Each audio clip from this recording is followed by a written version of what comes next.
Winter in Lisbon had never smelled so intensely of salt.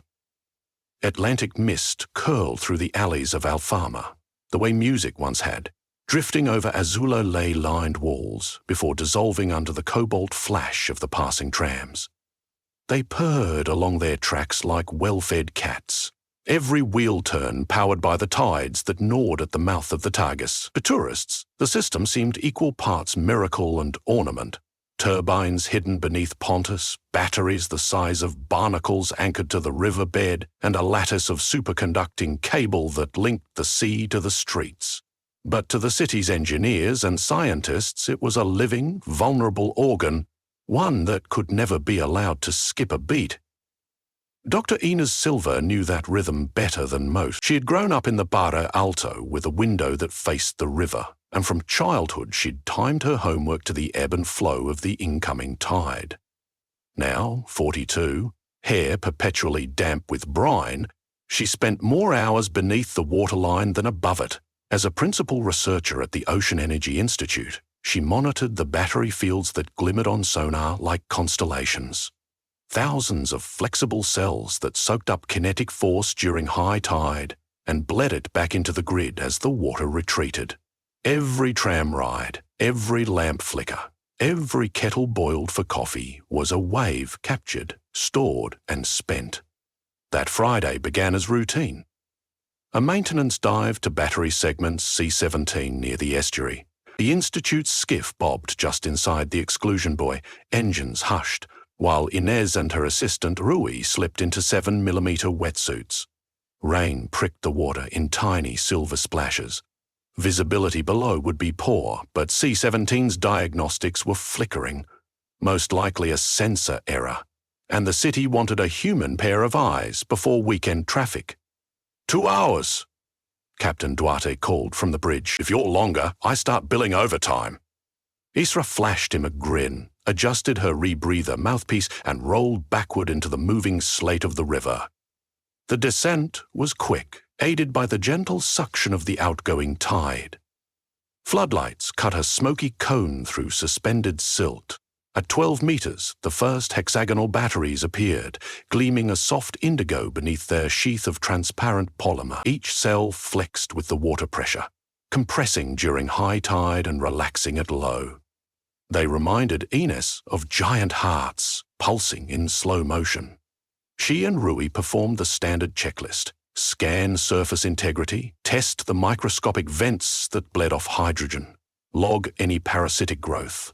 Barnacles and small anemones were normal.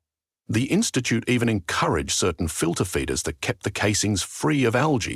As they glided towards the far edge of C-17, Inez's torch landed on something wrong. A ropey shadow coiled around a battery's midpoint, thicker than a fire hose and mottled like squid skin. Rui saw it too. His mask magnified the whites of his eyes. Cephalopoda? He signed, unsure. At this depth, maybe a common octopus wrapped around the structure, attracted by warmth. Inez crept closer. The rope thickened into a muscular arm, studded with suction cups, the size of sombrero brim. The limb disappeared into darkness, its base wedged between two batteries. She counted another arm, then a third, each plugged into the vents the way a leech latches onto flesh. Her dive computer beeped. Power readings nearby were tanking, a steep drop off the chart. The batteries within reach flashed from green to amber to crimson. A jolt of adrenaline sent her heart hammering against the neoprene. She activated the helmet camera, recording. Every frame captured the same improbable truth. Some colossal cephalopod, a kraken, whispered the old sailor bone inside her, was draining the field's charge. Roy pointed frantically at his gauge.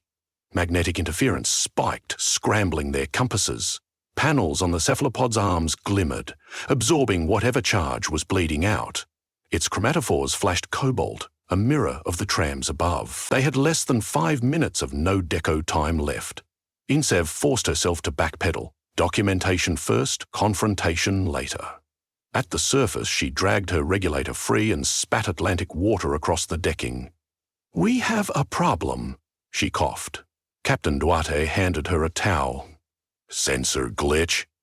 Something is physically draining segment C-17. A giant squid, no, bigger than that, has latched onto multiple batteries. Power loss is severe. Rui shivered beside her, lips blue. It's burrowed deep. Magnetic noise off the charts. Duarte's brow tightened. Could be a new species. Bioelectrogenic creature? Inez shook her head. Not just bioelectric. Parasitic. If it spreads to other segments, we'll lose megawatt times every tide cycle. And without the stored release? Rui added. The return surge could backlash through the estuary. If all that pent-up water doesn't have anywhere to go, a partial blackout and possible mini-tsunami, Venus finished. She looked toward the Castello Hill, where tram lines glittered like veins.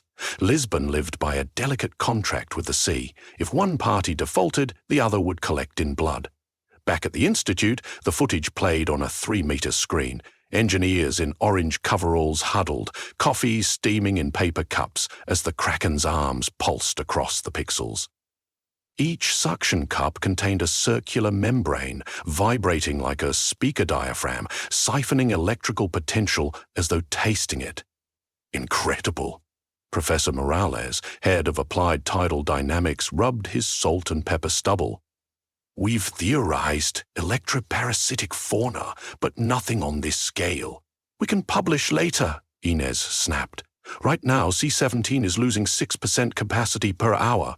At that rate, the evening tide won't recharge sufficiently, and segment D is adjacent, Rui said. If the creature migrates? Morales lifted a placating hand. All right, priorities. We notify City Grid. Reroute load to secondary reservoirs and schedule a containment dive. Issa's phone buzzed before they could proceed, an alert from the Municipal Energy Board. Rolling brownouts were flickering across Baisha, street lamps dimming, elevator outages, tram schedules slowed to half speed. The system was already compensating, draining other batteries prematurely. She pushed past the cluster of engineers. I'm going down again, now. Wait. Morales called. You need a plan. Plan is simple, she replied without turning. Disconnect the leech. Duarte was waiting at Pier Quattro, eyes scanning the rising chop. Night crept across the river, and the wind smelled like iron. He tossed her a heavier dry suit and a side-mount spear gun modified to fire conductive spikes. Won't kill it, he said, but might persuade it to loosen its grip. Inez checked the gas mix. If it doesn't, we'll shove a spike into the primary vent. Manual discharge should fry its nerve endings. Duarte's jaw clenched. And risk rupturing the battery? A single breach could flood the entire array with seawater, instant short. Then we do it carefully, she said, or Lisbon loses power, and maybe her riverfront. They entered at slack tide, the water hanging weightless in a moment of unmade decision. Bioluminescent plankton flickered under their fins like mute alarms. At C-17, the Kraken had repositioned. Arms webbed between 4 batteries now, body hidden in a cavern that the parasite seemed to have drilled for itself. A soft hum filled the water. Basso profundo, as though the beast was singing to the cables. Inez aimed her torch. The mantle finally came into view, 15 meters across, ridged with scarlet grooves that pulsed synchronously with the battery's discharge cycles. She recorded everything, marvel and horror braided tight. She signaled Duarte, insert spike, vent 2. He nodded, finned downward. But before he closed the distance, an arm whipped out of the gloom and smacked him sideways, sending a shower of silt spiraling upward. The spear gun tumbled from his hands. Inez darted to retrieve it, heart banging. The Kraken's chromatophores flashed crimson to black, an unmistakable threat display. She squeezed the trigger on instinct, firing a spike into the closest suction cup. A roar, felt more than heard, vibrated through her chest cavity. The arm recoiled, but instead of fleeing, the creature tightened its grip. Siphoning harder, battery indicators plunged to red. Inez's headset crackled, static overload. Then a single agonized sentence from grid control slipped through. City load critical, surge projection 1 hour. She made a choice then, impossible but necessary. Abandon salvage. Starve the parasite. She signaled Duarte. Cut main cables. He shook his head violently. Cutting C-17's feed would sacrifice 30% of the night's power, guarantee brownouts, maybe worse, but it would isolate the parasite, prevent further spread. She repeated the signal. Duarte hesitated, then swam to the primary distribution node, a gleaming box where bundles of superconducting cable met. His arc knife hummed. With a swing, he severed the nexus. Lines went dead, the batteries dimmed to slate. The Kraken convulsed, suction cups flaring wide as if gasping. Freed of the constant trickle of energy, it withdrew half its limbs, searching for a new connection. Isis lashed a spike to the remains of the vent and fired again. The arm jerked back. Above, Lisbon went dark. From the deck, they saw the blackout roll like ink across parchment, devouring barrios street by street, extinguishing neon signs and cathedral floodlights alike. Yet tiny sparks still flickered. Emergency lines fed by backup microcells, islanded circuits. The city was hurt, but not dead. Rui met them at the ladder, face pale. Transmission lines tripped offline. Grid expects full service down for at least 8 hours. Did we avert a tsunami? Ines asked, teeth chattering as Duarte peeled off her hood. Maybe, Rui said. But the tidal reservoir is still primed. If the batteries don't recharge by the next cycle, the returning surge could overflow the estuary walls. Ines stared at the black silhouette of the Ponte 25 de Abreu. We need the parasite gone before then. Newsrooms spun frantic theories. Cyber attack on the grid, extremist sabotage, simple equipment failure. No one mentioned a sea monster coiled around their energy supply. The footage remained quarantined on Institute servers. The mayor convened an emergency council at dawn, candlelight throwing grotesque shadows against the azulejo panels. Superintendent of Transit, Minister of Environment, Chief of Naval Operations, they all spoke in hushed circles while Ines waited outside, damp hair leaving salt circles on the marble floor.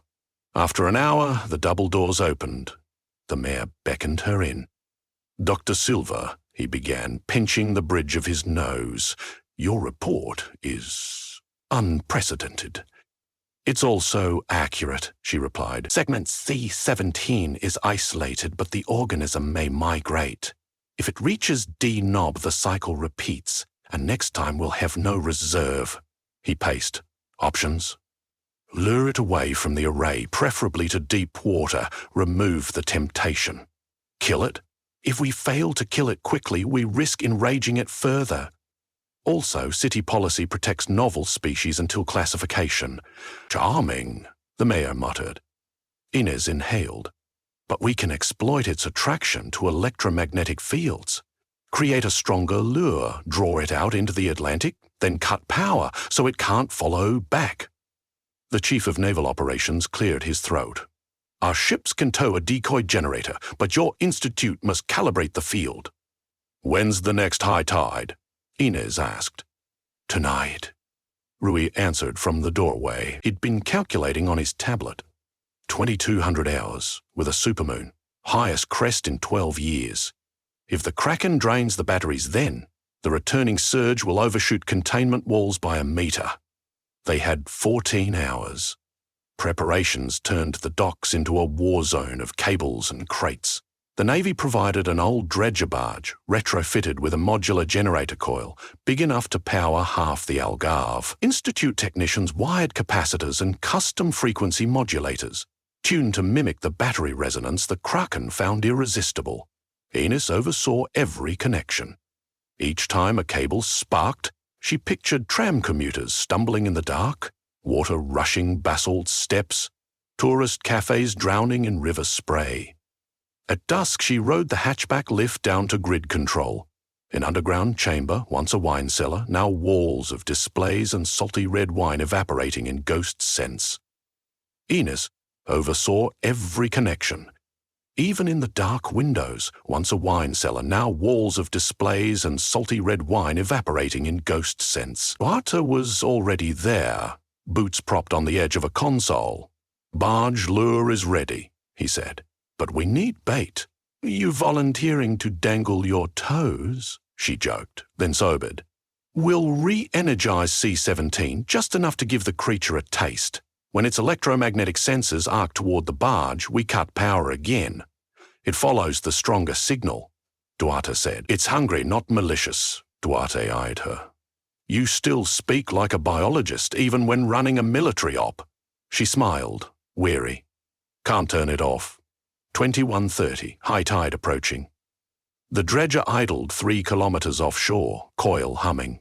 Aeneas, clad again in a dry suit, stood at the rail of a Navy RIB positioned above C-17. Floodlights stabbed downward, silvering the chop on the comms. Grid control counted down. Re-energize in 3, 2, 1. Generators whirred. Beneath them, the battery field came alive, grid lines glowing faintly. Moments later, sonar registered movement. 15-meter mantle, 8 arms, extended heading upward. The Kraken breached the upper water column like an eclipse, body twisting in the moonlight. Spray exploded. Crew shouted, cameras whirred. Its arms searched, tasting electromagnetic flavors. Then, almost delicately, it drifted toward the barge's decoy, lured by the richer current. Cut C-17, Inez ordered. Lights beneath the rib died. The only beacon left was the barge. The Kraken accelerated with uncanny grace, tentacles undulating in half-gravity. Wake surged behind it, white caps roaring. Inez's heart squeezed. It was, despite the danger, beautiful. On the dredger, Captain Salazar watched the creature close. Maintain output, he murmured. Just a bit further. 70 meters. 50. The Kraken's silhouette wrapped around the coil housing, suction cups clinging. Now, kill power. The coil shut down. An instant null. The Kraken recoiled, uncertain. Before it could reverse direction, Salazar barked, engines full. The dredger's screws churned, pushing the decoy westward, away from Lisbon. The Kraken clung, perhaps convinced its meal still throbbed within the steel drum. Together they slid into deeper Atlantic shadows. Enas exhaled only when sonar lost the pair beyond range. Applause rippled across the comms muted, exhausted. But celebration was short. Rui's voice broke through. Tidal surge approaching estuary mouth, all batteries at 40%. That won't buffer. Then we take advantage of what we have, Enas replied.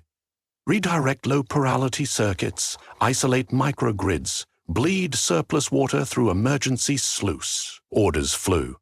Hydrophone arrays opened spillways upriver, letting part of the surge bypass Lisbon entirely and flood the marsh flats where red-winged stilts nested. City streets remained dry, but just barely.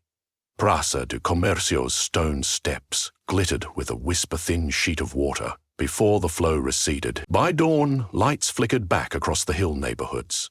Trams, cobalt and proud, creaked to life, their wheels spraying puddles left by the near miss. Tourists queued, unaware of how close they'd come to finding seahorses riding the elevators with them. Edis finally slept in the infirmary cot, boots still on, dreams echoing with tentacle shadows. When she woke, sun slanted through blinds and the institute buzzed like a hive. Morales sat beside her with 2 coffees. Salazar reports the Kraken disengaged 300 meters offshore once the coil cooled completely, he said. It disappeared into deep water. Injured? Unknown, but the barge's hull sustained only cosmetic dents. She sipped coffee, savoring warmth. We have to research it, understand the electroreception, the metabolic cost. Morales nodded. Council approved a provisional study permit. Containment if possible, and they want you heading it. Inez stared at her calloused hands. We nearly drowned the city. We also learned how fragile the system is, Morales said. Nature keeps the receipts. A week later, she rode Tram 28 from Graça to Estrela. Its interior smelled of cedar polish and ozone. Locals chatted about football scores, oblivious to the new insulation woven beneath their feet, a mesh shielding that dampened stray electromagnetic fields courtesy of the Institute. Diaspares Stritza. Outside, river gulls circled the bridge like kites, and the Tagus flowed, forgiving for now. Inez pressed her palm against the tram's window. She pictured the kraken gliding somewhere beyond the shelf, arms tasting the currents. A parasite, yes, but also a reminder that the sea never relinquishes ownership. Lisbon's trams might harness the tides, but the tides harness something older, deeper, waiting to be felt. As the tram rattled uphill, cobalt paint flashing in sunrise, she allowed herself a small smile.